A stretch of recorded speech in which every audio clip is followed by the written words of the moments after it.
Saranam varam, etena sacho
Namo tassa bhagavato arahato samma sambuddhassa. Namo tassa bhagavato arahato samma sambuddhassa. Namo tassa bhagavato arahato samma sambuddhassa. Buddhaṃ Dhammam Sangham Namasami.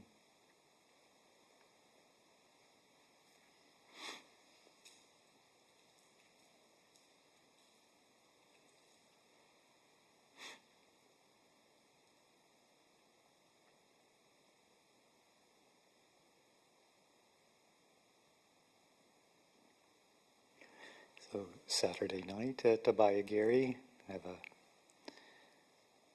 number of people away at various functions, different things happening.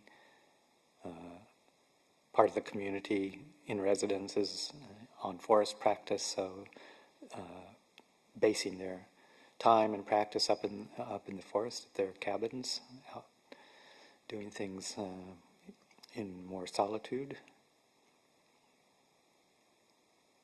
So kind of a light crew here tonight, and also just coinciding with a number of guests who had been here for a period of time, coincidentally departing on the same day. So we actually don't have any overnight guests, just the residents of the community here.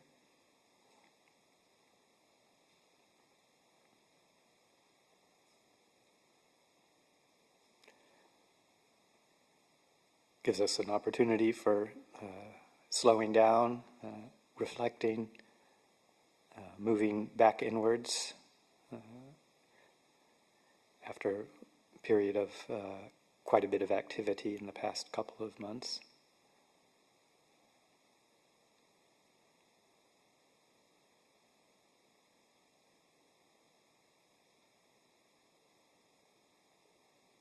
So a really good opportunity for us to settle back, move into more of a contemplative space, continue with our daily routines of engagement and activity and service, and also start turning the attention inwards more.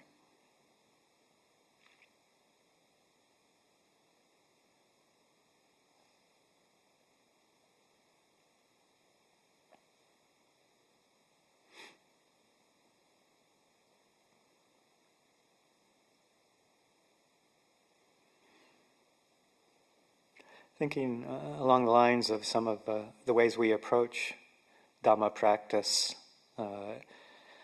and the ways coinciding really in the ways that people engage in the world, and watching the process of how we engage and how we bring the practice into our lives, and how people live their lives in a similar way. We often,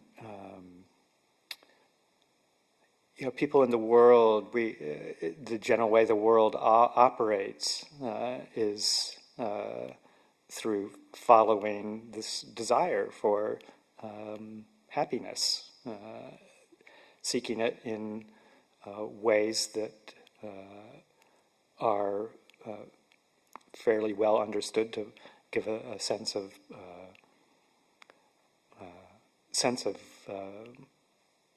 gratification, satisfaction in pursuits through the experiences of the senses, enjoying the pleasurable experiences that we can through sights and sounds and tastes and sensations, etc. And often living on a fairly surface level, getting some experience of happiness, but not taking it very deep, going from one to another to another. And it's driven by this process of conceptualizing, of thinking what it is that I can do, what it is that I can get to bring about this sense of pleasure, sense of happiness. And it all formulates itself in a very conceptual way, an idea that somehow this will be something that will bring me some gratification and happiness, and then we pursue it, and then we get it, and then we move on to the next thing to do the same, get the same sense of satisfaction or happiness, but with a slightly different approach. And we strategize and we plan our lives and our associations with people and our work and the ways that we structure time in our lives around this conceptualized idea of what it will bring to us. So that's the way that basically the world functions. It repeats itself over and over and over again.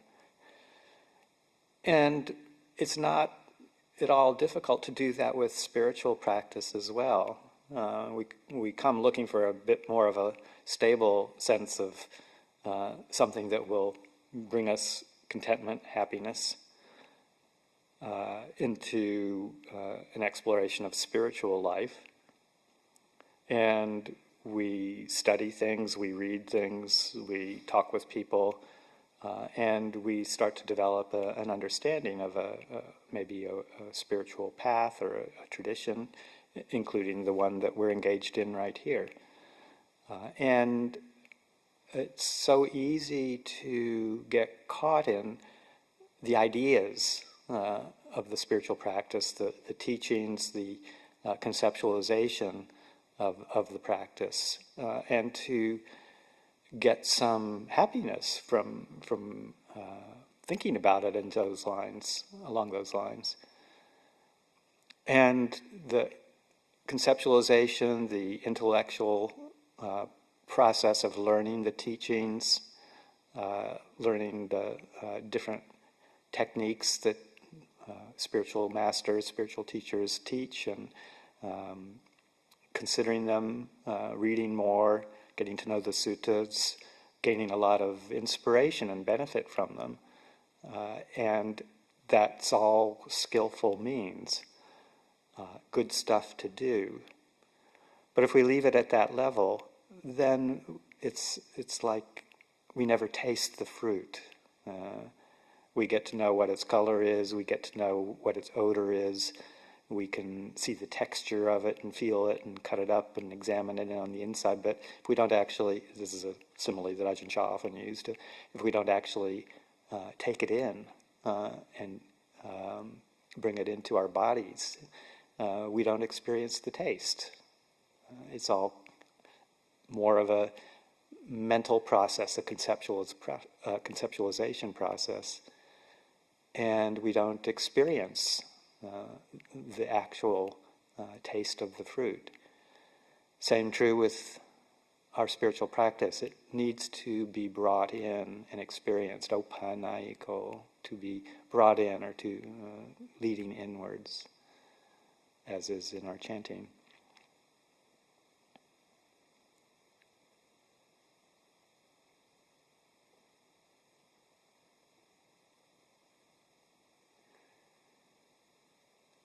Otherwise, we just continue to live in the world of ideas, which can then turn into ideals.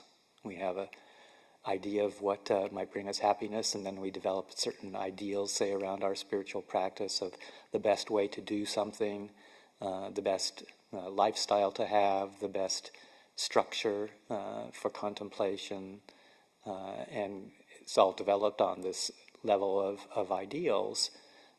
And we structure our lives around enacting those ideals, again on a conceptual level, and then even they turn into ideologies. We think a certain religion is better in some sort of conceived way, and or some sort of subsection of a religion. The Thai forest tradition is the best. Those kinds of ideologies that we can get wrapped into and start to defend. And this happens the world over with different politics, religions, social structures. It all goes from certain ideas of what's good, developing ideals as to how to enact them, and developing social structures, political structures, religious structures as ideologies. And it can lead to even wars based on these kinds of ideologies. And as Buddhists, we like to think we're exempt from that possibility. It's a very peaceful religion, very harm reduction religion, but you don't have to look too far in some countries and find that some Buddhists, people who call themselves Buddhists, are engaged in the same kind of thing, divisiveness and conflict and even sometimes violence. So if we leave it all on the level of conceptualization, ideas, ideals, etc., then we're never actually realizing the benefit of what the Buddha intended us to experience. So the way we do that is to use the intellect as we need to understand on a certain level the teachings and where they point and how to experience them. But then we really need to move deeper down below the level of abstraction and ideals and opinions about what's the best thing to do, the strongest austerities, or a more open, relaxed allowance, finding the balance for ourselves, but keeping an eye on the effect of them on the deeper levels of affective experience. And it kind of points to the two aspects of mind that are talked about. There's two words in the Buddhist tradition, or at least in the Pali tradition, that are, both of them are often translated as mind, although they're actually quite different experiences. We've got manas, which is more of the organizing, conceptualizing, categorizing, functional state of mental activity. Sometimes I think Ajahn Jeff uses the word intellect, which I feel is more descriptive of the actual process of manas, that kind of ability to deal with information and ideas, very useful function, but we get absorbed into it and think it's the be-all and the end-all, but it's a tool that we can use to help us understand things on a conceptual level, with the goal of bringing it into the deeper level of mind. The other word, citta, often translated as heart as well as mind, or sometimes a combination of heart-mind, but referring more to the affective tone, the where we experience suffering, where we experience the end of suffering, peace, how we experience many of these qualities that support us on the path, all the different sublime states of mind and skillful mental states, like patience and generosity and kindness and those kinds of qualities that lead us in the correct direction towards freedom. The goal being freedom, complete freedom from suffering. Citta is what is liberated. The five khandhas, including manas, the mental activities, which include mind as well as body. That's not what's liberated. Our personality isn't liberated. Those are fabricated causes and conditions that we're experiencing all the time, but it's that level of heart that experiences dukkha and knows the ending of it. This is where liberation takes place. So, on the way to doing that, we have to fabricate and create certain qualities that lead us in that direction. Process of fabrication, creation of certain mental qualities that lead to in the end, the final release from all conditions, and leads to the unconditioned. And this is developing what we would call the kusala citta, the wholesome citta, the citta, the heart, the mind that is still dwelling within the realm of creations and fabrications, but actively and engaging in reflections and activities that lead in a wholesome direction. A wholesome direction meaning that which leads eventually to the end of suffering.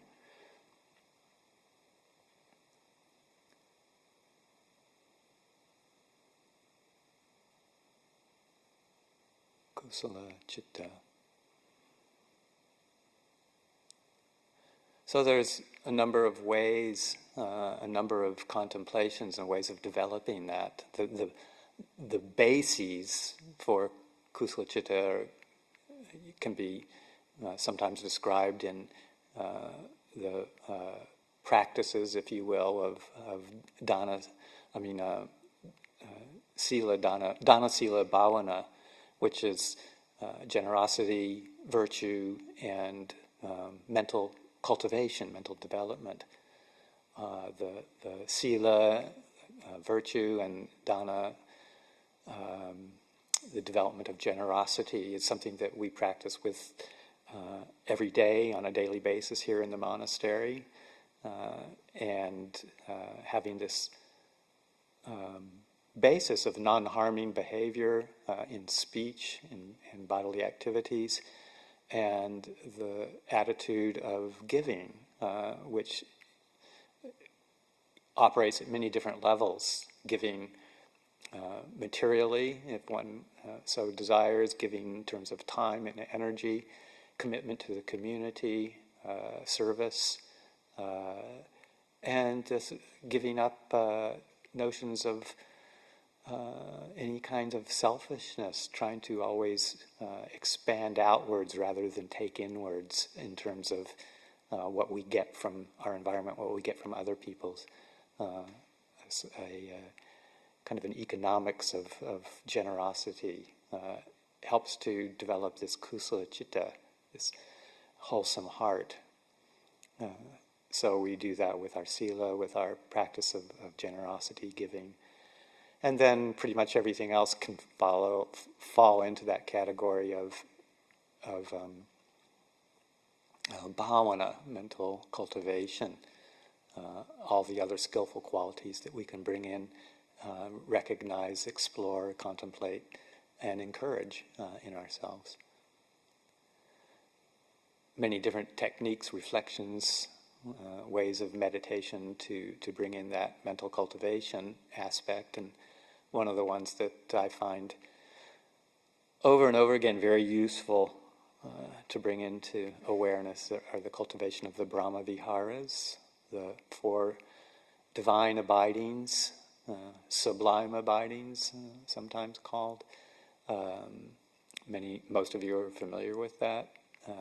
That set of 4 qualities of what we would call the abiding place of the gods, or the highest experiences of mental conditions that can exist, the most wholesome, along the lines of the most wholesome dwelling places that we have in the realm of the fabricated.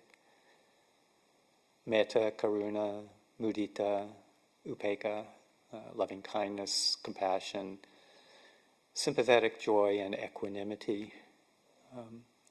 And we've all probably heard teachings from many different skilled teachers describing methods to develop those states of mind and what to do with them and how to use them. And I think this evening, just to mention maybe a few alternative ways of approaching that, the traditional ways based in the commentaries talk a lot about methodologies of developing a certain reflection, certain ways of bringing it to mind, techniques to develop it and expand it into their boundless qualities. And those can be useful, but at least when I explore the suttas, find the majority of the descriptions are more of the qualities that result when one does develop these, when one does experience them. Very experiential references to them that point to what is it actually like? What are these states of mind like?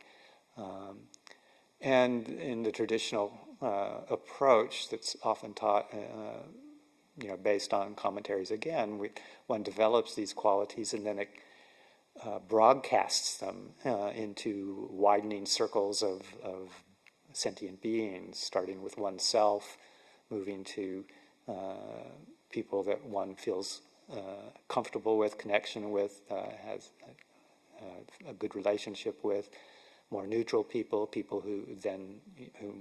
whom you actually feel aversion towards, and then groups of people expanding, gradually expanding into all beings, and sending those energies outwards to all beings.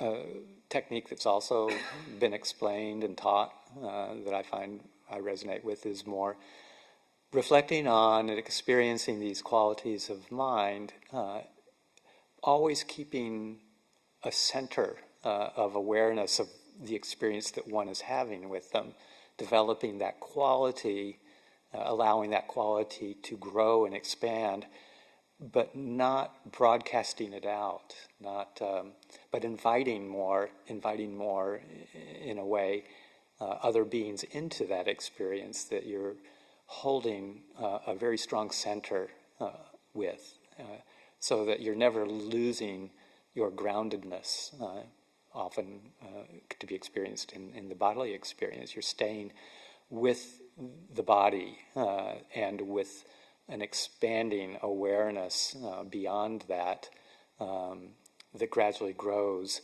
but you're not projecting it outwards. You're always keeping it close to home and expanding one's boundaries and capacity to be able to hold, invite in a sense, all other beings into that. That way it stays grounded within your own experience. At the same time, it can be shared with others that are moving into that space as you create it more in larger and larger ways. So, starting with the quality of metta, often translated as loving kindness, the Buddha says that when that's fully developed to its very boundless quality, it results in an experience of what he calls the beautiful. And the level of consciousness that can be experienced with that can be very, very expansive into this dwelling place, if you will, this Brahma Vihara of the beautiful.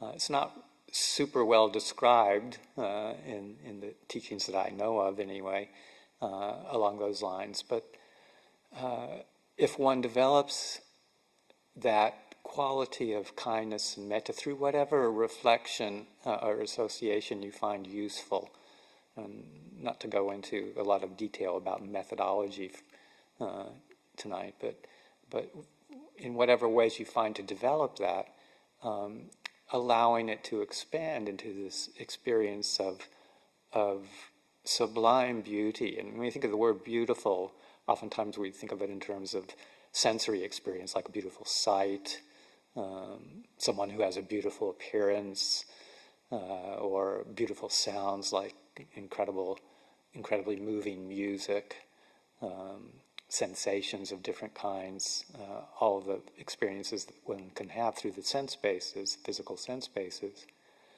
But this isn't what this kind of beautiful is referring to. This is a sense of beauty and awe that is a very expansive level of awareness experienced through this very unlimited, well-wishing sense of appreciation for other beings who are experiencing or being generous or helpful, your own ability to be non-judgmental, to be free of ill will and hostility. And you can experience that as when you are able to bring that up as a dwelling place, even if it's not super expansive yet. The sense of rapture, in a sense, that comes from that, rapture being a very sublime sense of beauty. And the sense of well-being, intense well-being that comes from that. And then just to be able to dwell there and hold that with clarity and awareness of what it is, and to allow that sublime feeling of beauty just pervade one's own awareness, and then gradually bring other beings into that in one's imagination. And to just firmly establish that as a place of dwelling, a vihara. And it's just an incredible experience to the extent that one can experience it. I would like to say I've, developed it to a completely boundless state. I'm not there yet, but you can get hints of it. All of us can get hints of it by bringing it to mind, bringing it into our practice. So to dwell in that dwelling place of the beautiful. The Brahma Vihara of compassion, to me, has a connotation of space, spaciousness, because the traditional definition of being wishing for all beings, including ourselves, to be free from suffering. So in the face of pain, difficulty, intense, difficult situations, the quality of compassion is how we face that, whether it's ourselves, other beings. It's all the same. And it's the way that we do that is by allowing ourselves to hold the experience of dukkha, hold the experience of suffering without pushing it away, without moving into aversion, wishing things weren't the way they are in these difficult circumstances, and to be able, without indulging, to be able to fully understand, fully experience this inevitable pain that comes with living as a human being. There's some kinds of pain that we just can't avoid. It's built into the system. And when we experience that, developing this overall, overarching ability to hold it in a way that is not tight and constricted and trying to run away from or trying to get rid of it, but holding it with gradually expanding levels of spaciousness. And if we can do that for ourselves, we can do that much easier for other people too. Sometimes the best gift you give to somebody who's going through intense suffering, rather than trying to come up with ideas or suggestions of how they can, how you can help them, to just hold the space, be there as a witness, whether it's your own or whether somebody else's, establishing that space of being the witness. And that allows people and ourselves the safety of kind of a non-judgmental way of being able to see it and hold it and let the fear of the pain move through.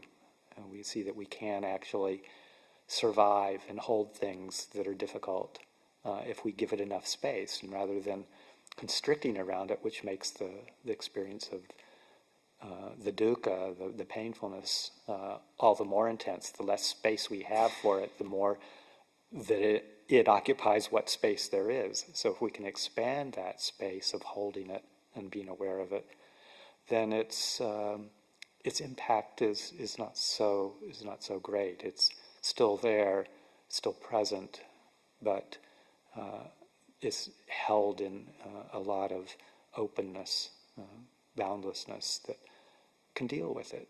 We can hold more often. We can hold more than we think we can. So, developing that sense of infinite space to hold compassion, to hold the dukkha that we hear about and experience ourselves so much.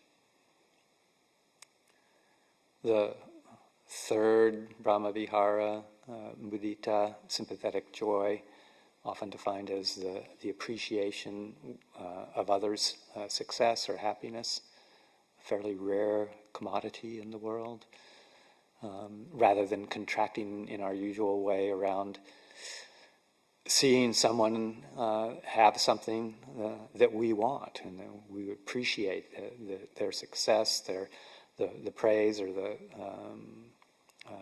good reputation that they have, the praise that they get, and how easy it is to, if we're feeling a bit bereft of those experiences, how easy it is to, quietly wish, well, nice for them, but what about me? I would like some of that too. And it's a form of aversion, this kind of envy, if you will, jealousy, and how unpleasant that is.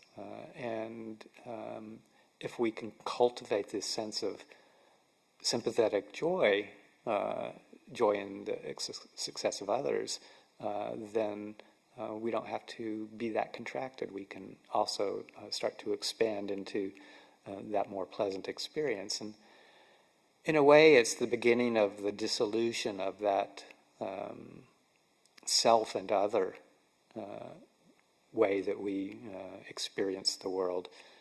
Somebody's got something that we don't have is a very self and other kind of experience. And if we can develop that sense of appreciation for what other people have, then the sense of me who doesn't have something in relation to somebody else who does have something starts to dissolve. And we can then allow ourselves to reflect, okay, well, what is that experience that person is having is something that I probably have experienced before, and can rejoice in that feeling and remember that feeling when I've had it, realize that they've got it now, and it's the same feeling. It's nothing that needs to cause me to feel separate from them, and not to be able to share in that quality with them. So this sense of joy at the fact that there is something good happening in somebody's life, and that it's the same goodness that I feel when it happens with me. And to recollect that and to bring that into the heart, and let that sense of unity with another person's experience rise up, so that it's moving into this sense of less of a designation of self and other, and more of a designation of unity of experience. At its greatest level, it can be developed into this unlimited level of consciousness. The beginning, as I was saying, of the dissolution of self and other, this unified consciousness experience. When it's fully developed and absorbed into, it can be described as a vihara of unlimited consciousness.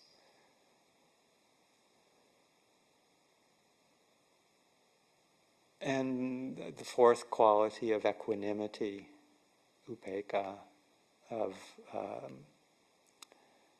that ability to be even and aware of the normal tendencies that we have to go for pleasure, try to avoid pain. When pleasurable things happen, we try to obtain, to get. The mind moves towards something, even if it's a subtle movement towards a pleasurable experience, even a very sublime, pleasurable feeling of meditation experiences. If we move towards that, or move away from the unpleasant experiences that come through the sense bases or through our mental activities, then we've lost our equanimity. But that evenness of mind and the recognition of the stable, unmoving mind, either towards or away from, or the mind that's thrown off by confusion and delusion. The wisdom aspect of our abilities, of our mental abilities, comes to the fore, and we realize that we don't have to allow the mind to move in those ways. It can have a very stable presence of mind in whatever pleasurable experiences, whatever painful experiences, neutral experiences arise. And with that we're developing this sense of non-clinging. Someone asked Ajahn Buddhadasa sort of in one phrase, could he describe the practice? And it's basically not clinging to anything whatsoever. This quality of not holding, of non-attachment. And it's not a complete divorce of experience from all of these things, but an experiencing with wisdom so that we aren't grasping at that which is pleasurable, grasping at the thought of getting rid of everything else that's painful. But this non-clinging that is the root of not forming any kind of identity around anything, not forming attachment to experiences, whatever their affective tone is, not creating the world around us, trying to define it in a way that produces a sense of stability in a very unstable world. So this quality of non-clinging, it's dwelling at the level of experience rather than objects.